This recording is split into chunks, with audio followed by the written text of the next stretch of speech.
អ្នកគ្នានេះយើងមកស្គាល់ពី tablet សម្រាប់ក្មេងៗនិយាយទៅ tablet នេះគឺជួយពុកម្ដាយច្រើនមែនទែនក្នុងការ control ម៉ោងលេងរបស់គាត់ control app ដែលគាត់លេងនិយាយទៅវាមាន app iWa built-in នៅក្នុង tablet ហ្នឹងគឺចូលទៅក្នុង app ហ្នឹង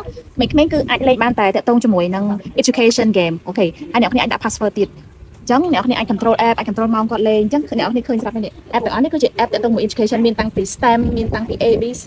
ហើយបើអ្នកគ្នាចង់លេង game តាក់ទងមួយ animal អីឧទាហរណ៍គេចូលទៅក្នុង animal មកគាត់នឹង learn ពី animal គាត់នឹង learn ពីសត្វអូខេចូលទៅក្នុង game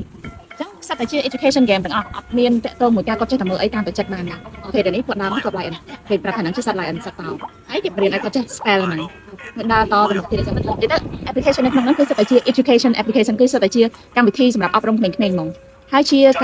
app ដែល built in នៅក្នុង tablet សម្រាប់ក្មេងនេះតែម្ដងបាទចេញមកវិញអ្នកគ្នាអាចមកមើលក្នុង setting អញ្ចឹងចេញមកក្រៅអស់មកនេះអ្នកគ្នាអាចដាក់ password ជា parent password មានន័យថាគាត់ចង់ចេញក្រៅទៅលេងអីផ្សេងទៀតអត់បានទេគាត់ត្រូវស្គាល់ password ហើយនៅក្នុងហ្នឹងយើងអាចដាក់ setting និយាយទៅ setting តាក់ទងមួយយើងអាចមើល schedule ថាតើក្នុងអីគាត់លេងម៉ោងអីម៉ោងគឺវាមាននៅក្នុង statistic អញ្ចឹងនិយាយទៅគាត់អាចចេញពី app សម្រាប់លេងក្មេងៗបានគាត់គាត់មាន password parent ហើយនេះតាក់ទងមួយ Kid Store វិញគឺចូលទៅគាត់ download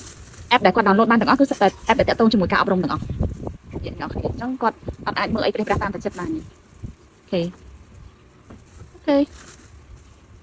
ហើយ tablet នេះដែរបើសិនជាអ្នក parent ចង់ប្រើក៏បានដែរយើងចេញមកក្រៅអស់មកខ្ញុំ parent អាចប្រើជា tablet ធម្មតាបានហើយកន្លែងនេះគឺជា app ដែល parent យើងអាច download អាចប្រើជាការងាររបស់យើងក៏បានដែរហើយបើ touch screen វិញគឺមិនចាញ់ tablet ថ្លៃៗអ្នកគ្នា